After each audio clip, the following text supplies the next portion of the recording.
అదేవిధంగా మా అక్కలు మా ఆడబిడ్డలు ఎక్కడ చూసినా దసరా పండుగ నాడు పాలపిట్టలాగా కనిపిస్తురుగో బ్లూ కలర్ చీరలు కట్టుకొని.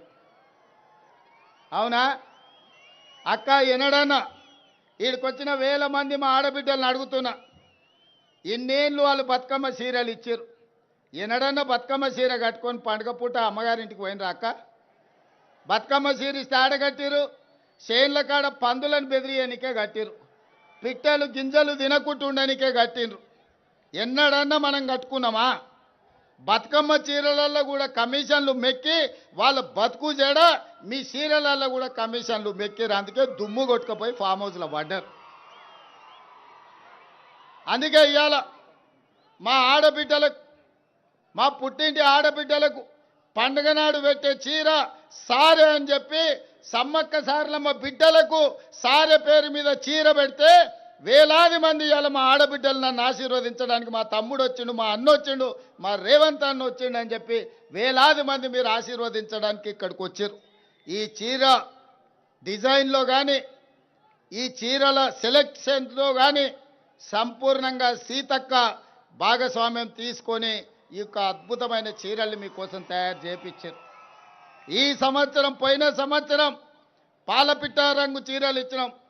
ఈసారి చిలకపచ్చ చీరల్ని ఈసారి డిసెంబర్లో మా అక్కలకు పంపించబోతున్న సారే కింద. మళ్ళసారి నేను వచ్చినప్పుడు మీరు ఆ చీర కట్టుకొని నాకు వస్తే కడుపు నిండా సంతోషం అవుతుంది. మా ఆడబిడ్డలందరూ కూడా నన్ను ఆశీర్వదించడానికి వచ్చిండ్రు. మీరు అండగా నిలబడండి, మీ సమస్యలన్నిటిని పరిష్కరిస్తా. ఒక పక్కన రక్తం పంచుకొని పుట్టకపోయినా మా సీతక్కను ఇంటి ఆడబిడ్డ కింద నేను చూస్తున్నా.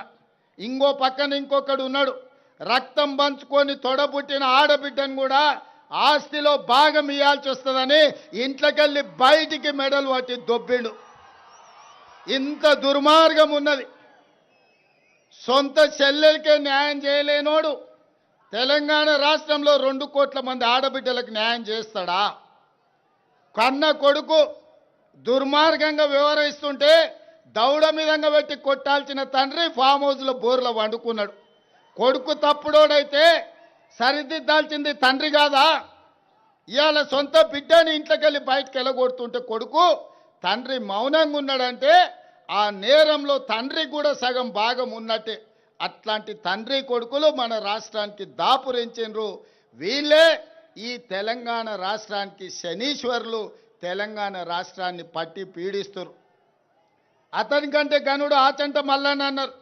తండ్రి కొడుకులు ఇంట్లుంటే ఆ మేనల్లుడేమో రాష్ట్రంలో కరువు రావాలి, వర్షాలు కురవద్దు, ప్రజలు చావాలి అని తమిళనాడు, కర్ణాటక రాష్ట్రాలలో పోయి అఘోర పూజలు, క్షుద్ర పూజలు, చేతబడి పూజలు చేస్తున్నాడు. ఇట్లాంటోడు ఎవడన్నా ఉంటాడా? అధికారం పోతే ప్రజల సాగు కోరుకుంటాడా ఎవడన్నా? ఇంత సన్నాసులు ఈరోజు రాష్ట్రంలో ప్రతిపక్షంలో ఉన్నారు. కాబట్టి వాళ్ళు ఎన్ని పూజలు చేసినా, ఎన్ని క్షుద్ర పూజలు చేసినా, అఘోరరావు గారు అఘోర పూజలు చేసినా దేవుడు మన వైపు ఉన్నాడు. ఎందుకంటే మన ప్రయత్నానికి దైవ సంకల్పం కూడా తోడైంది. కాబట్టి ఎలినినో సందర్భంలో కూడా ఎల్లంపల్లి ప్రాజెక్టు నిండింది. ఇవాళ ఈ ప్రాంత వానలు పడ్డే హెలికాప్టర్లు వస్తుంటే సీనన్నని అడిగిన, మొత్తం ఎక్కడ చూసినా పొలాలలో, చెరువులలో నీళ్లు కనిపించినాయి. నాకు సంతోషమైంది, దేవుడు మన వైపు ఉన్నాడని. ఇవాళ దేవుడు కూడా మన దిక్కే ఉన్నారు. మీరందరూ కూడా సోదరులు, మా సోదరిమణులు నాతోనే ఉన్నారు. మంచి పరిపాలనను అందించుకుందాం, పాడి పంటలు పండించుకుందాం, తెలంగాణ రాష్ట్రాన్ని సుభిక్షంగా పరిపాలన చేసుకుందాం. మన రాష్ట్రాన్ని మనమే బాగు చేసుకొని మన రాష్ట్రాన్ని మనమే అభివృద్ధి పదం వైపు నడిపించుకుందామని తెలియజేస్తూ మీ అందరి దగ్గర సెలవు తీసుకుంటున్నా. పరకాలలో కూడా మీటింగ్ ఉన్నది, అక్కడ మిగతా విషయాలంతా మళ్ళీ మాట్లాడతాం. మా యువకులను అందరినీ కూడా సంసిద్ధులు కండి.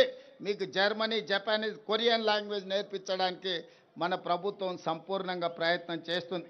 అదేవిధంగా